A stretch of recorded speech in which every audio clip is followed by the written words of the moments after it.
श्रीमद् भगवद गीता अध्याय संख्या पंचम अध्याय और श्लोक संख्या हमारा 11 तक हो गया था ना।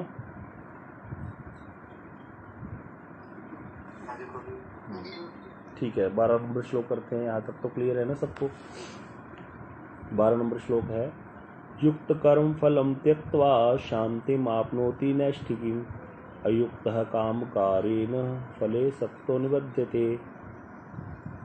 राशेश्वरी दीदी आप इसका अन्वय कीजिए।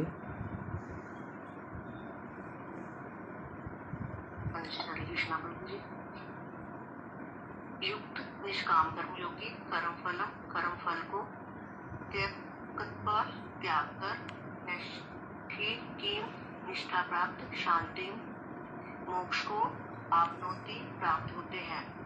अयुक्त सकाम कर्मी काम कारेण काम प्रवृत्तिवश फल में आसक्त होकर काम कारेण काम प्रवृत्तिवश फल में आसक्त होकर निबध्यते बंधन को प्राप्त होता है। निष्काम कर्म योगी कर्म फल की आसक्ति को त्याग कर निष्ठा प्राप्त मोक्ष को प्राप्त होते हैं, किंतु सकाम कर्मी काम प्रवृत्ति वश फलासक्त होकर बंधन को प्राप्त होता है। भावानुवाद पढ़ना पड़ेगा। भावानुवाद भी पढ़ दीजिए। कर्म में करने से अनासक्ति और आसक्ति ही मोक्ष और बंधन का कारण है, इसके लिए ही युक्त इत्यादि कह रहे हैं। युक्त योगी अर्थात निष्काम कर्मी निष्ठा प्राप्त शांति अर्थात मोक्ष प्राप्त करते हैं। अयुक्त अर्थात सकाम कर्मी काम प्रवृत्ति वश संसार में बंधते हैं। ये तो बड़ा क्लियर है ना, सबको आसान है। बस वही बात जो चल रही है कि भाई निष्काम कर्म योगी कौन है? जो फल की आसक्ति को त्याग चुका, तो वो ऐसी निष्ठा के कारण क्या हो जाता है? मोक्ष को प्राप्त करता है। चित्त शुद्धि हो जाती है, आत्मनात्म विवेक हो जाता है और मोक्ष का अधिकारी बन जाता है। लेकिन जो सकाम कर्मी है, क्योंकि सकाम कर्मी क्या है? जो कामनाओं के वश होकर के यज्ञ इत्यादि कर रहा है भोग की प्राप्ति के लिए संसार के, तो फल में आसक्त है। वो पुत्र का मिष्टि यज्ञ की या पुत्र की प्राप्ति के लिए फल में आसक्त होकर के बंधन को प्राप्त होता है, वो बंधन का कारण बन जाता है। यही है, बड़ा आसान है। अगला श्लोक, सर्वकर्माणि मनसा संन्यस्यास्ते सुखम वशी नवद्वारे पुरे देहि नैव कुर्वन्न कार्यन। हाँ जी, इसका अन्वय है। सोनम दीदी आप करेंगे पातड़ा से।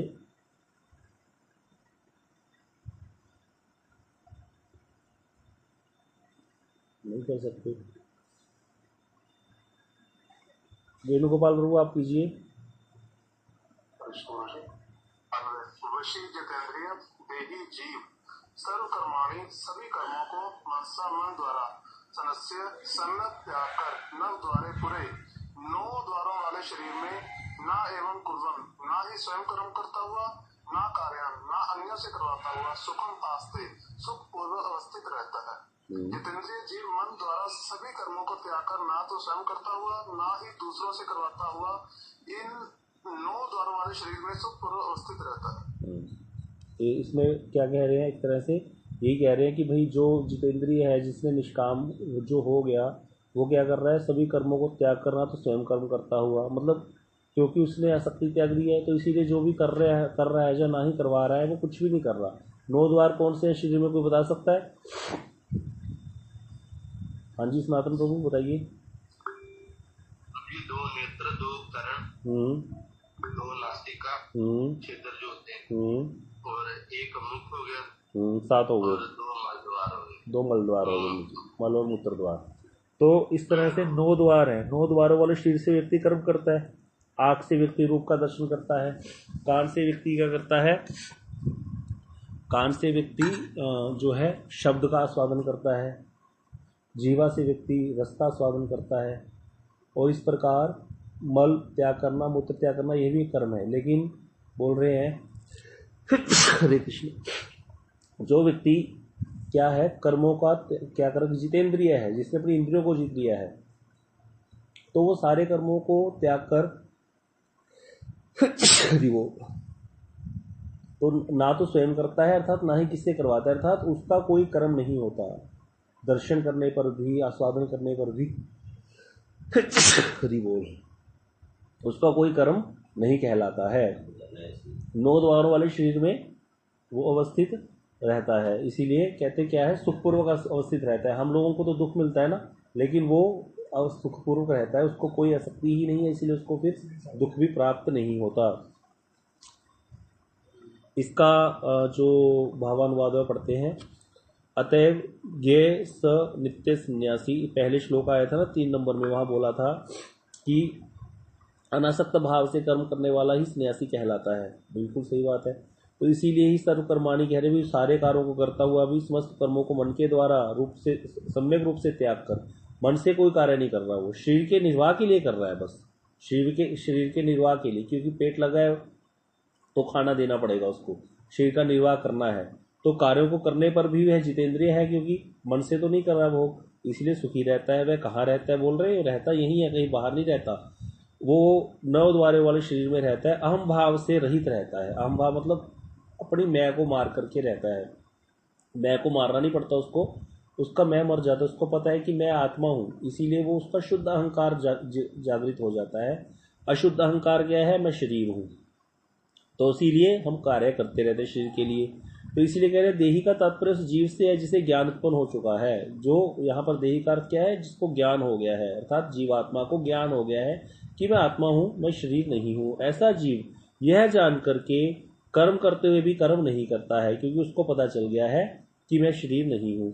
तो वस्तुतः मैं कर्म सुख का करता भी नहीं हूँ। कर्म सुख का करता अर्थात जो मुझे कोई भी सुख प्राप्त हो रहा है उसका करता मैं नहीं हूँ। ये तो अपने आप प्रकृति के गुण द्वारा कार्य हो रहे हैं, और मैं उसको अपने शरीर निर्वाह के लिए उसको जो है सहन कर रहा हूँ, ले रहा हूँ, अपने जो ग्रहण कर रहा हूँ।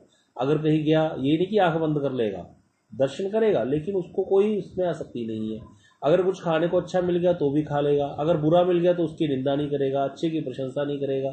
तो इस तरह से वो कर्म सुख का करता अपने आप को नहीं मानता, ये समझ जाता है वो, और यह जानकर कर्म करवाते हुए भी कर्म नहीं करता है वो।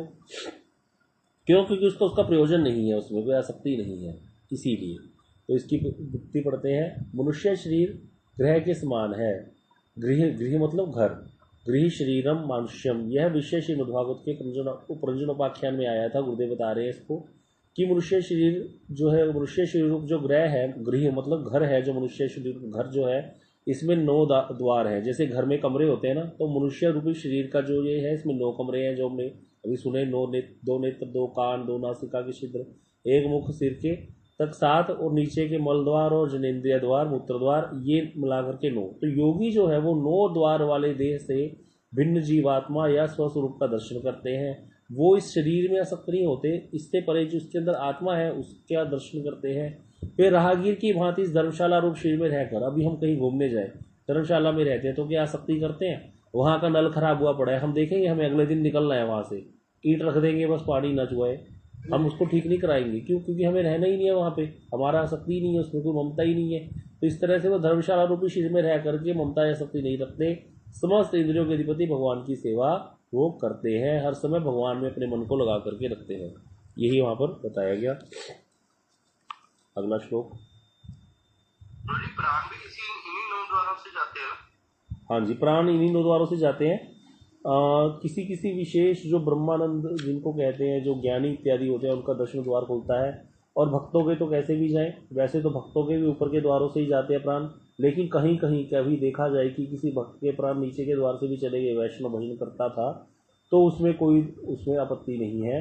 उसमें यही माना जाएगा कि उनको सदगति ही प्राप्त होती है, ऊपर के लोगों की गति, या फिर दोबारा मनुष्य जन्म मिलेगा। कैसे होता है समझो, जैसे मान लो कोई वैष्णव है, अभी वो कृष्ण ही है, भजन कर रहा था, कृष्ण से बीच के में आ गया, मध्यम का भी पूरा नहीं हुआ, मध्यम के लेवल तक पहुंच गया, और उसका समय आ गया जाने का यहाँ से, संसार से। अब वो कैसे भी करके प्राण निकल गए उसके बाद दोबारा उसको जो प्राप्ति होगी वो दोबारा मनुष्य जन्म की ही प्राप्ति होगी। किस ब्रह्मांड में होगी, ये भगवान उसके भक्ति के लेवल के अनुसार डिसाइड करेंगे कि कहाँ पे उसकी भक्ति वो इससे आगे बढ़ेगी, कितना साधु संग उसको चाहिए, उसी हिसाब से उसको अरेंजमेंट दिया जाएगा सारा।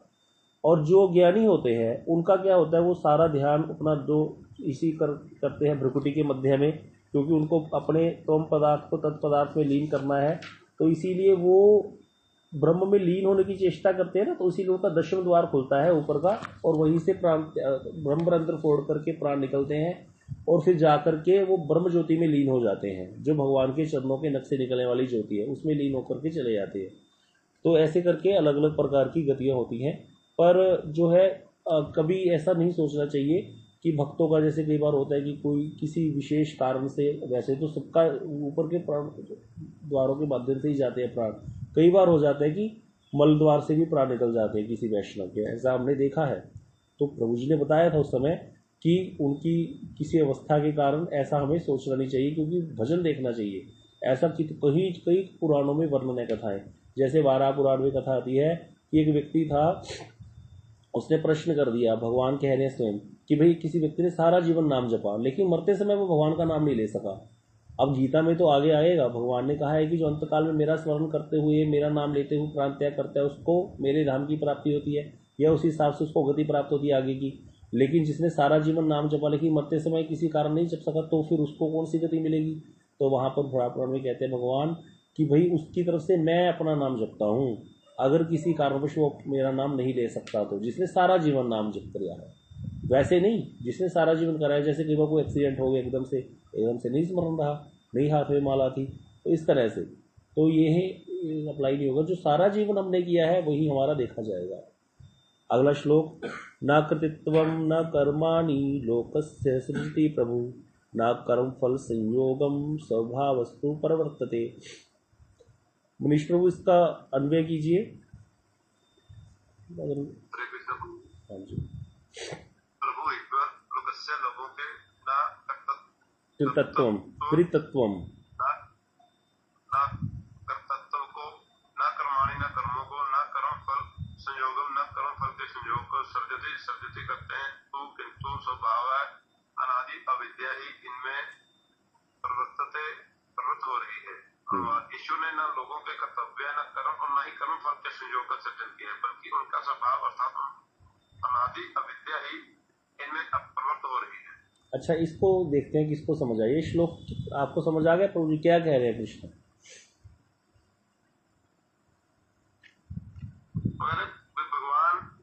भगवान किसी की जो कह रहे हैं, भगवान कुछ नहीं है, जो है करता है, जो कुछ कर रहा है वो मनुष्य आप ही कर रहा है। श्री राम क्यों जीव क्यों कर रहा है? जीव मतलब जीवात्मा। तो जीवात्मा का स्वभाव बोले अनादि अविद्या ही प्रवृत्त हो रही है, इसका अर्थ क्या है? जो उसके पहले कर्म है, जिस तरह से पहले संस्कार पड़े हुए हैं उस हिसाब से। तो भगवान का कोई लेना देना नहीं है। भगवान का कोई लेना देना नहीं है। फ्री विल में कभी हस्तक्षेप नहीं करते। हाँ, फ्री विल में हस्तक्षेप नहीं करते। फिर भगवान ने जो सारा अरेंजमेंट दिया, कर्म का अरेंजमेंट तो दिया भगवान ने, कर्म प्रधान विश्व करी राखा, जो जस करी सो तत्फल चाखा, वो क्यों दिया? कोई हमारी इच्छा थी, हमारे हाँ, बस समझ आ गया सब आपको। ठीक है, हमने इच्छा करी, हमारी भोग की इच्छाएं हैं, हमारी अनादि विद्याग्रस्त है। जब से सृष्टि हुई है तब से हम बने हैं, तब से भोग में लिप्त हुए पड़े हैं। ठीक है, जितना थोड़ा वो साधु संग होता है उस हिसाब से अरेंजमेंट हमको ज़्यादा ही दिया है भगवान ने, इच्छा कम नहीं दिया। जितना वो थोड़ा वो साधु संग किया, जो थोड़ी वो सुकृति अर्जित किया, उसका फल ज़्यादा ही दिया है हमको। बढ़िया घर दिए हैं, बढ़िया सब कुछ दिया है, भारत भूमि ते मानुष्य जन्म, बहुत कुछ दिया है हमको। लेकिन फिर भी हमारी भोग की प्रवृत्ति है, तो वो अनादि विद्या जो है ना हमारी, वही प्रवृत्त हो रही है हमारे को। जो भगवान का ईश्वर में ने लोगों के कर्तृत्व की भावना, कर्म की भावना और कर्म फल, इसका सृजन भगवान ने नहीं किया। हमारी अविद्या की वृत्ति जो है, जो हमने भोग करने की इच्छा की, उस इच्छा को देखते हुए फिर भगवान ने इसको अरेंजमेंट दिया, क्योंकि वही करता तो भगवान ही है देखा जाए मुख्य रूप में। भगवान के द्वारा ही सब कुछ हुआ। पहले मूल में तो एक ही था ना, एकोयम तृतीय नास्ति, और तो कोई है ही नहीं था। बात सही है। कर्तृत्व का मतलब होता है कि करने की भावना, कर्तृत्व जैसे प्रवृत्ति होना कि कर्म करना है, वो वाली भावना वो भगवान ने नहीं दी, वो जीव के अंदर थी भोग करने की इच्छा, इसलिए उसके अंदर कर्तृत्व अभिमान होता है ना, मेरे से मैं करता हूँ, तो वो भी भगवान ने नहीं दिया, वो जीव के अंदर अपने आप से है, शुरू से है। अब उसको अरेंजमेंट भगवान को देना पड़ेगा, क्योंकि जैसा ग्राहक वैसा माल देना पड़ता है। अब क्योंकि भगवान ही, अब अद्वैत मत के हिसाब से जो जिसको क्या बोलते हैं अद्वैत ज्ञान पर तत्व है कृष्ण, इसके हिसाब से क्या है, अभी कृष्ण ही है और कुछ है ही नहीं, कृष्ण ही है और कुछ है ही नहीं का अर्थ क्या है? जीव और माया कहाँ से आई? फिर जीव और माया की जो सत्ता है वो तो भगवान से ही है ना, तो उसी हिसाब से तो भगवान ने अरेंजमेंट दिया, लेकिन भगवान का उसमें कर्तृत्व नहीं है। ना ही कर्म है ना ही कर्मफल के संयोग का सृजन भगवान ने किया। वो तो हमारी जो जीव की अनादि अविद्या है वही इसमें कारण है। तो इसीलिए भगवान का कोई इसमें लेना देना है नहीं। यही ये श्लोक का अर्थ है। आपको समझ में आ गया? अब इसका भावानुवाद पढ़ते हैं, एकदम से समझ में आ जाएगा। ये जरूरी है सबको समझ में आ जाए। कई लोग कहते हैं ना कि भगवान ही करते हैं तो फिर जीव गुनहगार क्यों है? क्या वो कहते हैं पत्ता नहीं हिल सकता तेरी रजा के बिना, फिर भी इंसान गुनहगार है पता नहीं क्यों। तो वह पत्ता नहीं हिल सकता तेरी रजा के बिना का अर्थ क्या है कि क्योंकि भगवान अद्वैत ज्ञान पर तत्व है तो उनकी इच्छा के बिना तो कुछ हो ही नहीं सकता। बात सही है, लेकिन इंसान गुनहगार इसीलिए है क्योंकि उसने भोग की इच्छा की है, वो स्वयं अपने आप के लिए करता है। तो इसीलिए कर्म प्रधान विश्व करी राखा, जो जस करी सो तत्फल चाखा। भगवान ने कहा यद्यपि सम नहीं राग ना रोशु, मैं सम हूं, मुझे ना किससे प्रेम है ना किससे द्वेष है। गही ना पाप पुण्य गुण दोष। आगे श्लोक आएगा, इसी चौपाई बनाइए इसी श्लोक के आगे एक श्लोक आएगा, गही ना पाप पुण्य गुण दोष। भगवान कहते मैं किसी के पाप पुण्य गुण दोष ग्रहण नहीं करता, मुझे कोई फर्क नहीं पड़ता। कोई बहुत अच्छा है तो अपने लिए है, कोई बहुत बुरा है तो अपने लिए। बुरा करेगा तो नरकों में जाएगा, अच्छा करेगा स्वर्ग आदि लोकों में जाएगा। कर्म प्रधान विश्व करी राखा, मैंने कर्म प्रधान करके संसार में एक यूनिवर्सल लॉ बना दिया। जो जस करी सो तस फल चाखा। इसको नोट कर लो चौपाइयों को, जो जैसा करेगा वैसा फल चखेगा। फिर आगे लास्ट में कहते तद भी करूं सम विषम व्यवहारा, अब भक्ता भक्त हृदय अनुसारा। लेकिन फिर भी मैं विषम हूं, पहले सम बोल दिया, मैं जनरली तो सम ही हूं। मतलब एक रूल होता है ना, रूल जो बोला जाएगा वो सबके लिए जो अप्लाई होगा वही बोला जाएगा। कभी कभी कोई विशेष केस होता है वो अलग होता है। एक विशेष केस जैसे कहीं पर अरेंजमेंट है, सिटिंग अरेंजमेंट, वो सबके लिए समान रखा हुआ है, लेकिन किसी विशेष मुख्य मेहमान के लिए आगे सोफा भी लगा रखा होता है तो सब आके बैठे हुए। आपने तो सेम कहा था, भाई सेम तो है सबके लिए, पीछे सबके लिए हमने कुर्सियां लगा दी, लेकिन ये सोफा तो हमने विशिष्ट व्यक्ति के लिए लगाया किसी, वो एक एक्सेप्शन सब जगह होती है।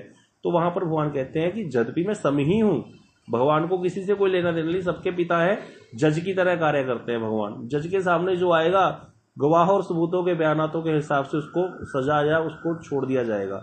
लेकिन कहते तदपि करूं सब विषम व्यवहारा, भक्तों के अभक्तों के हिसाब से मैं थोड़ा सम और विषम हो जाता हूं। भक्तों का पक्ष लेते हैं भगवान, ये बात है।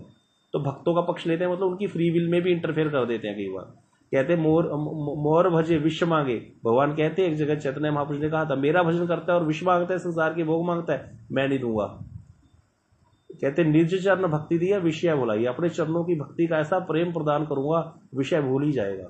ये भगवान की कृपा है भक्तों पर। फिर वो अपने चरणों की भक्ति ज्ञानियों को क्यों नहीं देते, कर्मियों को क्यों नहीं देते?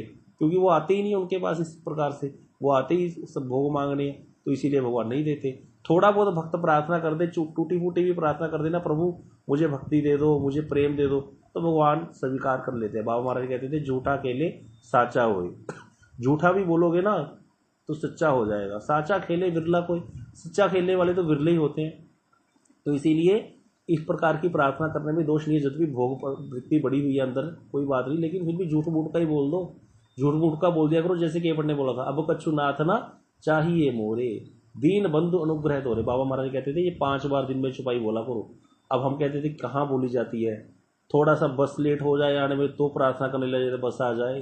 हम कह रहे आपका कुछ नाथ ना चाहिए मोरे, दीन बंधु अनुग्रह। थोड़ी गर्मी लगने लग जाए तो कहते प्रभु बारिश कर दो, गर्मी बढ़ गई है। थोड़ा सा तो कुछ होना होता ही नहीं, अभी कुछ शुरू ही नहीं हुआ होता, पहले ही शोर मचाना शुरू कर देते हैं। फिर भी बोले कोई बात नहीं, तब भी बोल दिया करो, झूठ मूठ का बोल दे। अब अगर चुनाथ ना चाहिए, रोज मांगता है जो रोज 1 नंबर का मांगता है, लेकिन फिर भी चुपाई बोल रहा है अब अगर चुनाथ ना चाहिए मोरे, दीन बंधु अनुग्रह तो रहे, मुझे कुछ नहीं चाहिए, मुझे आपका अनुग्रह चाहिए। ये बहुत बड़ी बात है। भगवान कहते चलो झूठ मूठ का बोल लेते तो क्या, कुछ तो सीखा इसने। फिर आगे जाकर के कृपा कर देते हैं। तो आगे कह रहे हैं यदि प्रश्न हो कि वस्तुतः जीव के कर्तृत्ववादी नहीं है, प्रश्न है भाई जीव का कर्तृत्ववादी नहीं है, तो ईश्वर रचित संसार में सर्वत्र जीव को कर्ता भोक्ता आदि देखकर ऐसा लगता है कि मानो ईश्वर ने ही बलपूर्वक उसका कर्तृत्ववादी सृष्टि किया है। क्योंकि जीव का तो वस्तुतः जीव भी तो कर्तृत्व नहीं है ना, जीव भी करता नहीं है देखा जाए तो, क्योंकि पहले बोल दिया प्रकृति के गुण ही कार्य कर रहे हैं, तमोगुण सतोगुण रजोगुण, उसके द्वारा जीव मोहित हो रहा है। लेकिन कह रहे हैं ऐसे फिर इसका लग रहा है कि मानो ईश्वर ने बलपूर्वक किया, उसको कर्म में नियुक्त किया। तो यदि ऐसा हो तो परमेश्वर में क्या आ जाएगा, वैश्य में आ जाएगा, नैर्घण्य आदि दोषों की संभावना होती है।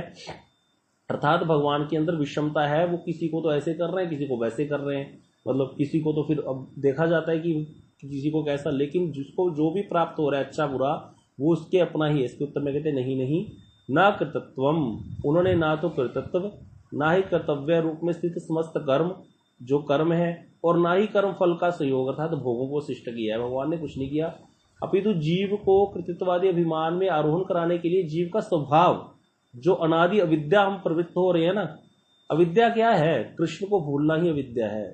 कृष्ण बहिर्मुख हुआ, भोग वांछा करी, अतएव मायादारे झापटिए तरी, बस ये रूल है। बस पहले सबसे पहले यही गलती हुई, भगवान को भूल करके भोग की इच्छा की, उसी समय माया ने पकड़ लिया। अब अनादिकाल से विद्याग्रस्त है, भोग पे भोग करता रहता है, कर्म पे कर्म करता रहता है भोग भोगने के लिए, और फंसता जाता है। शरीर से कर्म, कर्म से शरीर, और दोबारा दोबारा जन्म मृत्यु प्राप्त होते रहते हैं। अनादिकाल से, जब से सृष्टि है तब से हम ऐसे ही घूम रहे हैं। अब कोई कहे नहीं हम तो भगवान के पास थे, अगर भगवान के पास थे तो फिर ये श्लोक गलत हो जाएगा ना, यद गत्वा न निवर्तन्ते तद्धाम परमम, जहां जाकर के वापसी नहीं होती वो मेरा धाम है, भगवान ने कह दिया। तो जहां जाकर के वापसी नहीं होती इसका मतलब हम कभी धाम में है ही नहीं थे। तो इसीलिए हमारी जो उत्पत्ति हुई है बद्ध जीवों की, वो तट पर हुई है। तट पर, तट पे, तट ऐसा स्थान होता है नदी के किनारे जो ना तो नदी के अंदर ही होता है ना नदी के बाहर ही पूरा मान लिया जाता है, वो गीला होता है, बीच में होता है वो। तो वहां पर जीव की सृष्टि हुई है, तटस्था शक्ति है, जीव तटस्था शक्ति से उत्पन्न है। तो वहां पर जिन्होंने तो भोग की इच्छा करी वो संसार में आ गए, वो अनादिकाल से भोगी कर रहे हैं। बार बार सृष्टि हो रही है, बार बार जन्म लेते हैं, बार बार मरते हैं, कभी किसी ब्रह्मांड में, कभी किसी ब्रह्मांड में, कभी कलयुग में आए, कभी सतयुग में आए, कभी द्वापर में आए, कभी त्रेता में आए। 4 युग हैं, अनंत कोटि ब्रह्मांड है, अनंत कोटि भगवान की लीलाएं चल रही हैं सब जगह, लेकिन लीलाओं में प्रवेश भक्तों को ही मिलता है। तो इसीलिए जो भक्ति भजन कर रहे हैं, वृंदावन में तो कहावत है कि सतयुग त्रेता में वानर भय, बंदर भय, और द्वापर में भय ग्वाल, और कलयुग में साधु भय तिलक कंठ और माल। कि भैया जो त्रेता में बंदर बने थे राम जी की सेवा में, और जो द्वापर में ग्वाल बाल बने थे कृष्ण के, वही कलयुग में भक्त बन करके कंठी जिन्होंने धारण करी है, जो तिलक धारण करते हैं, माला करते हैं, ये इनकी पहचान है। बोले यही थे, ये तो द्वापर में भी थे, ये त्रेता में भी थे, अब दोबारा कलयुग में आ गए। क्योंकि भगवान अपने भक्तों को कभी पीछा नहीं छोड़ते, भक्त भगवान का नहीं छोड़ते, उनको अच्छा ही नहीं लगता एक दूसरे के बिना। तो इसीलिए साधारण नहीं है जो लोग भजन कर रहे हैं। बहुत बड़ी बात है। और किसी को ऐसे अपने उसमें मिला लेना, किसी को भक्ति का उपदेश दे करके, किसी भी प्रकार समझा बुझा करके, थोड़ा समय निकाल करके इसमें प्रवृत्त करवाना, मतलब इससे बड़ा कार्य कोई नहीं हो सकता। क्योंकि हमने उसको भगवान से जोड़ दिया, जो कभी हो नहीं सकता। बड़ा मुश्किल है, बड़ा मुश्किल है। तो आगे करते हैं इसको, क्या कह रहे हैं आगे। गुरुदेव की वृत्ति पढ़ते हैं, स्वप्रकाशिका का वृत्ति। कर्म में जीव का कर्तृत्व नहीं है, ऐसा कहने से कोई यह ना समझ ले कि एकमात्र परमेश्वर की प्रेरणा से जीव कर्म में प्रवृत्त हो रहा है। देखा जाए तो जीव अर्थात जीवात्मा की बात हो रही है। जीवात्मा भी जैसे भगवान निर्लिप्त है, जीवात्मा भी निर्लिप्त है, उसको भी कोई जो है वो किसी चीज से लिप्त नहीं है। ये तो हमारा अहंकार के कारण, क्योंकि हमने अपने आप को मान रखा है भोक्ता और कर्ता। भोक्ता भी अपने आप को मानते हैं, कर्ता भी मानते हैं। हमारा जो अहंकार है, शुद्ध अहंकार, उसके कारण आत्मा के साथ ये पैकेज बन जाता है सूक्ष्म शरीर का, मन बुद्धि चित्त और अहंकार का। जब शरीर छूटता है तो सूक्ष्म शरीर नहीं छूटता, वो सूक्ष्म शरीर साथ ही जाता है आत्मा के पैकेज के साथ। आत्मा को बंधन का कारण है सूक्ष्म शरीर, दोबारा दोबारा उसका जन्म होते हैं, लेकिन आत्मा का कोई कर्तृत्व नहीं है। तो आत्मा का जैसे कर्तृत्व नहीं है, जीव का अर्थ यहाँ जीवात्मा है, इसी प्रकार परमेश्वर का भी नहीं है। तो बोले फंसाने वाली चीज कौन सी है फिर? न भगवान करता, न जीवात्मा करता। बोले उसमें क्या है, जीव की जो अविद्या है ना, अनादि विद्या, वही उसको प्रवृत्त कर रही है। तो इसीलिए कह रहे हैं ऐसा मानने से परमेश्वर में वैषम्य आ जाएगा, निष्ठुरता आती, दोषों को स्वीकार करना पड़ता है कि भगवान निष्ठुर है। लेकिन इसके अतिरिक्त कर्मफल के साथ जीव के संयोग में भगवान का कोई भी कर्तृत्व नहीं है। यह संयोग जीव की अनादि विद्या के कारण ही होता है। हम लोग अविद्याग्रस्त हैं, हम लोगों को यही नहीं पता हम रोगग्रस्त हैं। सबसे बड़ी बात तो यही है। अगर यही समझ आ जाए कि हम लोग फंसे हुए हैं, तभी तो निकलने का तरीका समझेगा कोई व्यक्ति। हम लोगों को तो यहाँ मजे आ रहे हैं। साधु गुरु वैष्णव के पास भी जाते हैं तो भोग की इच्छा से ही जाते हैं, भोग करना चाहते हैं वहां भी। इसीलिए सबसे बड़ी विडंबना यही है कि हमको यही नहीं पता कि हम फंसे हुए हैं, हम अनादि विद्याग्रस्त है, यही किसी को भान नहीं है। अगर यही बहुत बड़ी बात है, इतना सा बात याद रह जाए ना कि मैं फंस गया हूं यहाँ पर और मुझे निकलना है, बस तब तो निकलने का तरीका व्यक्ति ढूंढ ही लेता है। किसी को ये समझ में आ जाए कि भैया फंस गए हैं, फंस चुके हैं कहीं पे, लेकिन ये पता ही नहीं किसी को। तो इसीलिए कह रहे हैं अज्ञान आत्मिका देवी माया जीवों के इस स्वभाव का परिवर्तन करती है। माया अर्थात प्रकृति, यहाँ पर प्रकृति के गुण वो कार्य कर रहे हैं, तमोगुण सदोगुण रजोगुण तीन गुण में ही प्रकृति है, वो स्वभाव का परिवर्तन करती है। मतलब तमोगुणी व्यक्ति का जो आलस्य क्रोध जिसको है, निद्रा भय, ये तमोगुणी हो जाएगा, उसके स्वभाव का परिवर्तन वैसा स्वभाव बन जाएगा। ऐसी विद्या से उत्पन्न हुए स्वभाव युक्त लोगों को ही परमेश्वर कर्मों में नियुक्त कर देते हैं। मतलब जैसी उनकी अविद्या है उनको फिर परमेश्वर क्या करते हैं, उनके हिसाब से अरेंजमेंट देना पड़ेगा भाई, क्योंकि कर्ता अर्थात मुख्य तो भगवान तो सब कुछ है ही, लेकिन उनका कर्तापन क्यों नहीं माना जाएगा, क्योंकि उन्होंने इसको उसमें उनकी आसक्ति नहीं है। हमने शुरू से एक चीज़ सीख ली, जिसकी किसी चीज़ में आसक्ति नहीं होती उसको उसका दोष नहीं लगता। भगवान की तो आसक्ति है ही नहीं थी ना कर्म करने में, कर्म के फल में। इसी प्रकार जिसकी जो निष्काम कर्म योगी उसकी भी नहीं होती, इसीलिए उसको भी दोष नहीं लगता। तो इसी प्रकार परमात्मा भी क्या करते हैं, जीव के हिसाब से, जीव के स्वभाव के अनुसार उसको कर्मों में नियुक्त कर देते हैं। ये स्वयं जीवों में कर्तृत्ववादी को उत्पन्न नहीं करते। भगवान स्वयं कर्तृत्ववादी जो दोष है उत्पन्न नहीं कर रहे। भगवान कभी भी किसी को फंसाएंगे नहीं, समझो बात को, उनका कोई इच्छा नहीं है, हमने इच्छा करी। इस उत्तर के द्वारा परमेश्वर को हाँ बिल्कुल सब कुछ हमारी इच्छा पे डिपेंड है, बिल्कुल। ये तो तभी तो वो कहते होते ना कि अगर तुम किसी चीज को पाने की चेष्टा करते हो तो सारी कायनात तुमको उसमें मिलाने में लग जाती है, वो कैसे बोलते होते हैं ना कुछ, तो वो वही है बात कि भाई तुम इच्छा कर रहे हो, तुम्हारी इच्छा के अनुसार सारा कार्य शुरू हो जाता है वैसा वाला। तो इस सूत्र के द्वारा परमेश्वर को वैष्णव और इष्टता दोषों से संपूर्ण रूप में मुक्त बताया गया है। श्रुति के अनुसार भी श्रुतियों के वाक्य हैं ये सारे, जो ब्रह्मसूत्र का है, ये जो ऊपर दिखा है, वैषम्य नैर्घण्य दोषर्णा सापेक्ष तथा ही दर्श्यति, ये श्लोक ब्रह्मसूत्र का है। श्रुति के अनुसार जैसे ब्रह्म अनादि है, जैसे भगवान अनादि है, ब्रह्म अर्थात भगवान, वैसे ही जीवों का कर्म संस्कार भी अनादि है। जब से सृष्टि हुई है तब से हमारे कर्मों के संस्कार हैं, भोग की इच्छाएं हैं। परमेश्वर उन कर्मों के संस्कार के अनुसार जीवों को क्या करते हैं, नियुक्त मात्र करते हैं। वो तो करना ही पड़ेगा, अरेंजमेंट देना पड़ेगा।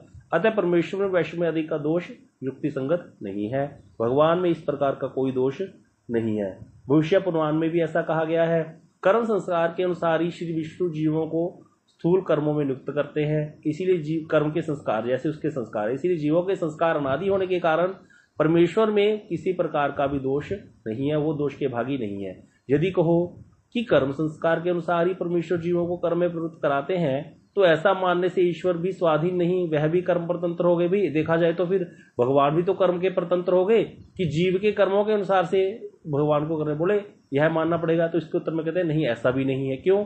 क्योंकि मूलता क्या है, कर्म सत्ता भी ईश्वर के अधीन रहने के कारण, ये बहुत इंपॉर्टेंट पॉइंट यहाँ पे लास्ट में बता रहे हैं, कर्म सत्ता, ये गोविंद भाष्य में बताया है, कर्म सत्ता भी ईश्वर के अधीन है। कर्म जड़ है, भगवान उसके जो है नियंता है, भगवान के अधीन है। वो अनादि जीव जो स्वभाव है जीव का, अगर भगवान उसके अनुसार जीव को कर्म में प्रवृत्त कराते हैं ना, तो भगवान की इच्छा अगर हो जाए ना तो उसको पलट करने में भी वो समर्थ है। इसीलिए तो भक्त भगवान का नाम लेते हैं, इसीलिए तो भक्त भगवान को प्रार्थना करते हैं ना, भाई कर दो काम, आपके लिए क्या बड़ी बात है, आपके लिए तो चुटकी का खेल ही है। भगवान आपको मेरी तरफ लगाना, मेरे को एक कीर्तन में भक्तिविनोद ठाकुर जी लिखते हैं, पिया या प्रेम शुद्ध करी मोरे, सुना निज गुणगान, मुझे प्रेम के प्याले पिला दो, शुद्ध कर दो मुझे, फिर अपना गुणगान सुनो मुझसे। मीरा जी ने कैसे गान किया, त्रिशंख होकर के, शंख बजा करके गान किया कृष्ण का, किसी की परवाह नहीं करी। तो भक्तिविनोद ठाकुर जी बहुत सुंदर कीर्तन लिखते हैं, श्री राधा कृष्ण पद कमले मन के मन लभिवे चर्म शरम। उस कीर्तन की इतनी सुंदर सुंदर अर्थ है। उस कीर्तन में एक जगह लिखते हैं भक्तिविनोद ठाकुर कि विषया पिपासा परपीड़ित दासे, विषयों की पिपासा मेरे को हर समय प्रपीड़ित करती है। कभी मेरा मन रूप की तरफ भागता है, कभी कान सुंदर शब्द की तरफ भाग रहे हैं, मेरा मन हर समय इधर उधर भाग रहा है। आप क्या करो, इसमें आकर के हस्तक्षेप कर दो, आप मुझे प्रेम के प्याले पिला दो, अपने चरणों की भक्ति दे दो और मुझे मत्त कर दो। पिया या प्रेम मत्त करी मोरे, मुझे मत्त कर दो प्रेम में। फिर सुन निज गुणगान, फिर मैं क्या करूंगा, फिर तो मैं आपका कुत्ता बन जाऊंगा। और कुत्ता मालिक के लिए भोगता है, मालिक की रक्षा करता है, मालिक के लिए सारे कार्य करता है। फिर कहते क्या कर रहे हैं, सुना निज गुणगान, फिर मेरे से अपना गुणगान सुनना। इसीलिए प्रभु मैं प्रार्थना कर रहा हूं, मुझे अपना बना लो। बहुत सुंदर कीर्तन है, वो कभी गाएंगे, बड़ा सुंदर कीर्तन है। तो इस स्वभाव को पलट देने में समर्थ होने पर भी ऐसा नहीं करते। क्यों नहीं करते ऐसा? इस प्रकार वे सभी प्रकार की अवस्थाओं में वैषम्य रहित है, क्योंकि कोई जीव चाहता ही नहीं है। कोई चाहेगा तभी तो करूंगा, बताया था ना एक बार बच्चा, मेरे हमारा खालसा स्कूल सेंटर बना संगरूर में, बस स्टैंड के पास है, तो वहाँ पर एक बच्चा नकल मार पकड़ा गया, फ्लाइंग आ गई, उसने पकड़ लिया। तो वो टीचर बोला सर बच्चा गरीब है, पास हो जाएगा, उसको तो वैसे ही 10वीं करनी है, 10th का सर्टिफिकेट तो बड़ा जरूरी है। तो 2-3 बार कहा तो फ्लाइंग वाले सर बोले भाई सर मैं तो दे दूंगा, वो एक बार आए थे सोई मेरे पास, उसने तो एक बार आया ही नहीं वो। फिर उसको जा करके उसने कहा भैया जाके हाथ पैर तो जोड़ ले थोड़ा। अब जैसे ही उसने थोड़ा सा ऐसे जाके थोड़े पाँव पकड़े और उसने उसी टाइम दे दी शीट। बोला मैं ऐसे ही दे दूँ, मतलब आप कह रहे हो कि भाई सामने नकल मारता पकड़ा गया है और मैंने उसकी शीट खींच ली है, और आप कह रहे हो सर मतलब मैं आपके कहने से ऐसे दे दूँ उसको तो थोड़ा बहुत कह दो आकर के हाथ पैर तो जोड़ ले मेरे।